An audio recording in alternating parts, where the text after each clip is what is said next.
Hope everybody's doing well, blessed, and enjoying family. As always, thank you to all for everyone's words, wishes, prayers, as the love and support everyone shares and sends my way. From the heart, I'm real humble. Thank you.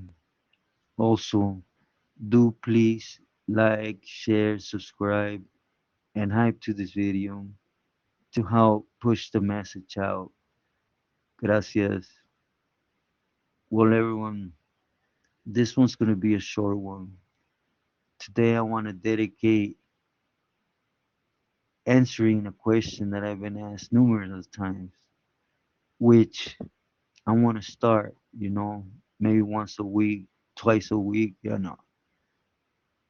getting to the questions that I get asked the most on the lives, right? To touch on.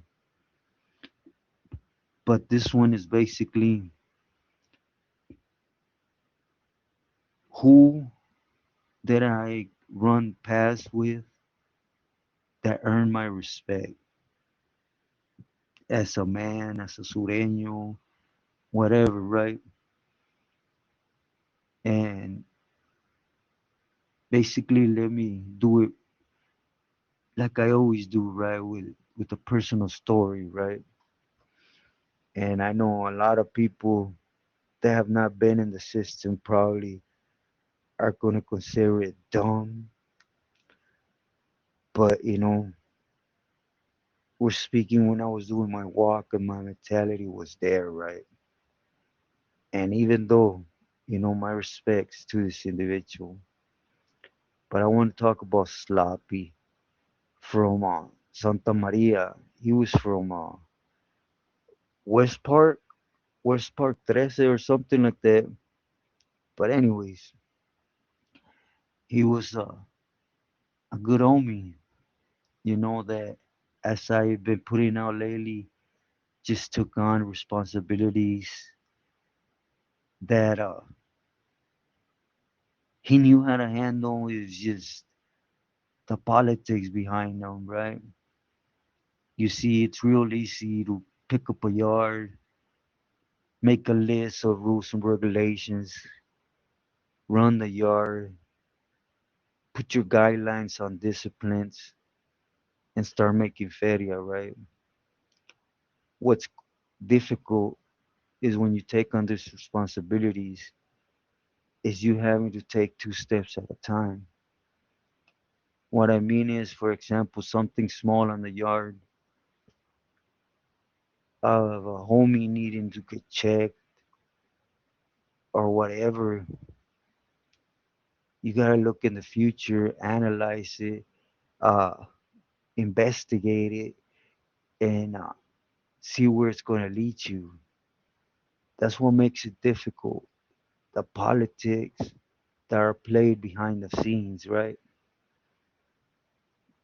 But anyways, this homie, I met since 97. Yeah, 97. And this was up north, right? In Quilmas. We were there when Raul was my celly. It's another homie. He had gotten busted up north. He was doing all day. He would end up killing a norteño. And he came into the system. He was a little older, so he had schooling. Whoever gave him clecha, he had clecha, at least on how to do things. Again, what I think he lagged on was the personal experience, right? Of going back to the shoe, being a Billy Selly or even a neighbor and pick up on the behind the scenes type of thing. But anyways, he was in Susanville. He went from San Quentin to Susanville. When he hit Susanville, he was there for tea, for terco, right? I wasn't at the moment close with Terco, but like I said in past videos, I was aware of Terco for a while. He's someone we really spoke a lot about when it came to Raul, because they were cool with each other. But anyways, when he grabbed the yard, he was running everything firmes. A lot of considered Terco to be a strict individual, like hard-headed, just one of them individuals that don't hear you out. And no, he's nothing like that. The one thing he hates is where he used to was other crews or members trying to take what was his. Then you really would pick it up. But if everything was calm, you usually was a mellow Billy, right? He just wanted what was his for the rights of having that yard. But without beating around the bush, right?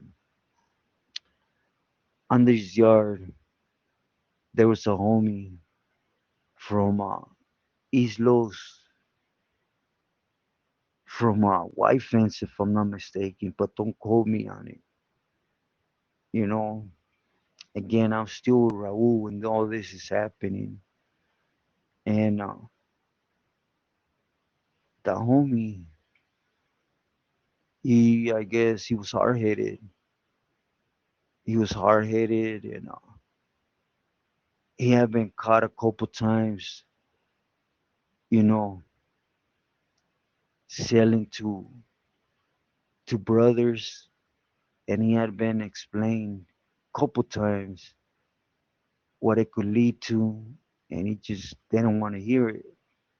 It was just one of them battles that he was arrogant, you know, for whatever reason at the moment.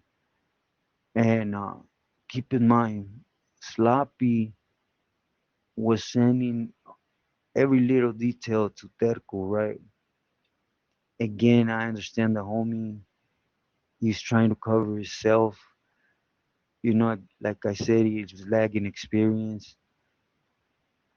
Man, but Terco's one of them that gets fed up if you constantly need him to resolve a problem.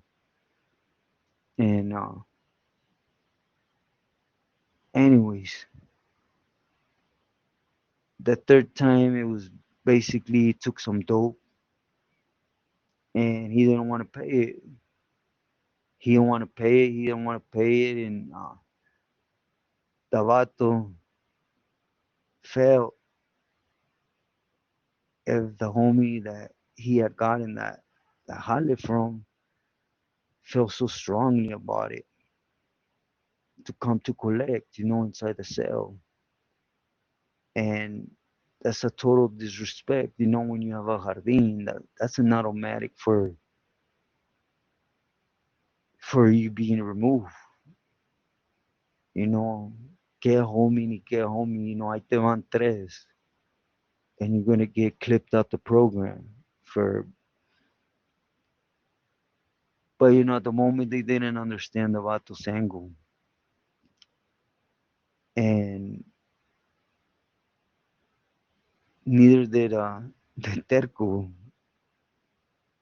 When this happened though, and it was starting conflict now, serious amongst camaradas. Then it came back from Terco that go ahead, whack him, get him, send him on his way. There's no need for hard-headed individuals like that. So that's exactly what Sloppy did, right? He would end up whacking him, and I guess three individuals jumped in to defend the Vato. And when they did so, that's when like everything came out the closet, right? Homeboy did a straight PC move. It gets removed. The Judas have you on the ground, handcuffed, whatever, and you're yelling out your lungs. You messed up. You don't know who I'm related to, and this, and that, and that should be automatic. You're no good, right? You're not just being a cell soldier. You're straight snitching. But anyways, the one thing he was holding on to himself, and he wasn't disclosing, is that he's Silent George's nephew, or Stomps Primo. This is a time where they were still active, right? They were doing their thing, and well, at least Stomp was known for being in the mix and being grouchy and really liking them politics, you know. And George was gonna back his play, or the other way around, however. But how you guys see this individual being stood up by the Judas and starts yelling at a camarada, all this. Yeah, you messed up. I got you. I hope you know silence my tío, stones my primo, and this, and in front of the Judas, right? And anyways, everything was related back to terco, and at the same time, it was a good eye opener for myself, right? Because Raul was able to give me clecha in them situations and basically told me, look, even though there's an individual messing up to that extent, try to keep away from that drama. He's a relative, allowed him to hit the brick wall by himself. They get so cocky, they eventually disrespect the Pili directly, and there's no coming back from that, regardless. But if you butt in, you remove him, you put hands on him, more than likely that's going to be the end of your career, too. So again, it was an opportunity for me to pick up Clecha, but unfortunately, it was on the dispense of a camarada, right? That I had met in San Quentin. He was a good dude. I was the one real wet behind my ears, right? And I heard him speak, and he had good knowledge, just again missing practice. Terco did what Terco did. He didn't want to politic against Stomps and George, and there was a lot of backing with George, with the San Diego faction, and basically the homie picked up a shooter for stabbing the vato, right? And he would end up in Pelican Bay. And once he's there, there's no buts or ribs. He touched a direct family member, and Terco wasn't defending him. It was basically, that's where politics get tricky again. They would ask the camarada, hey, why did you have him stabbed? And he would tell him, man, he was doing this, and that. Who okayed it? I just went by the rules and regulations and felt it was right. Because he wasn't going to throw Terco down the pipe, right? Because where you go, you're already in bad with these individuals. You throw Terco down the pipeline. Now you're in bad with Terco too. So you might as well just chuck it up. And he got put on the shine. Let's just put it like that. He got put on the shine. With the time, a lot of things started happening. And, you lose track. at a certain type of incidents. You know, it was Pelican Bay.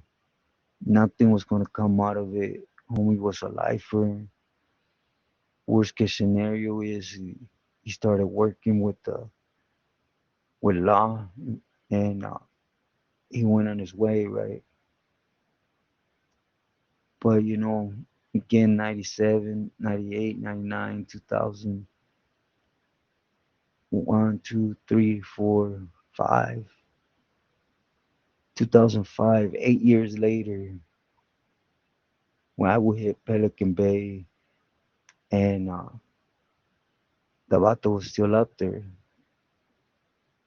Sloppy was still up there, right? Because when his shoe came up, I guess he was in the midst of fixing things, and he just went out his way to stab a Huda, with in reality that brought more negative attention to himself. So he picked up the next shoe, and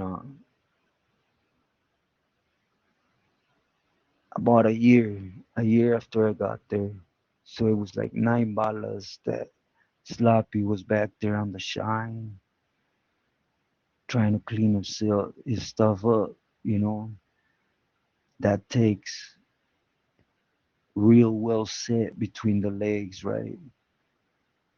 And a lot of honor for the senses. I'm a lifer. I ain't going to that side. I know I didn't do nothing wrong. Things are gonna work out. You know, there ain't too many people that's gonna do that.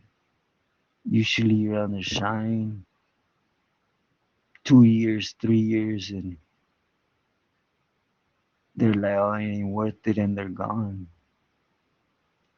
The homie 9 years, and it could have been more. Don't quote me, right? But 9 years, let's just say, and he wasn't able to fix it. Of course, by this time, Stumps had already pulled down his pants and walked out back, ass backwards, right? A ver quién quería. And a lot of things mellowed down with the San Diego faction once Sherm was gone. And, you know, I'm going to say this and not glorifying the individual. But like I stated before, a lot of people minimize the power of Chino from El DF. That fool had a lot of jugo, especially when he was with Babo. Him and Babo were known for camaradas sticking it out, writing it out, and they would exchange palabras, hear him out, and they would take green lights off camaradas with no repercussions. Don't matter who put them, you know. And right before they started getting kicked out, and I went to the feds, is when Chino and Babo heard him out. You know, he was trying to do everything correctly. How he tried to shield Terco because he wasn't going to throw him down a pipe. You know, that's he'd rather be that buffer zone. Like I said, he had good clecha, Avora Sureño, Tate. And then right before he got kicked out to the line, Chino was the one that said, hey, you're good, forget about it. You're back on the program, nothing happened. Don't never discuss this with nobody no more. And he honored it because he hit Salinas Valley and nothing ever happened with the camarada. So, yes, you know, to answer that other question, there is good Billies amongst all the bad. 100% Tecato mentality runs the EME, but there is those with a lot of jugo and with backing that try to look out for camaradas. Chino had Babo had tablas, and so on and so forth. That's why he was able to push his juice card. Chino was bringing a lot to the table, believe me, a lot. And I don't say it because he was a paisano, no. Remember, he got made by Joe Morgan for having the proper knowledge, mente, clecha. He was real respected, real. He was hated a lot. That's why the minute he went to a medical facility, they were real quick to put him on the shelf. But anyways, this is one individual that I came to respect a lot, and not because he didn't just go weenie out. The whole time he was holding it tough, he was on the shine, had nothing coming, a sopa, guariche, nada. But he was still, hey homie, I went to the store a little bit, you need something, let me know. He was still present, you know. He took the proper steps. He had never spoke ill about Terco, even though Terco was okay and everything, you know. And he toughed it out. He got a pass for it. Not only that,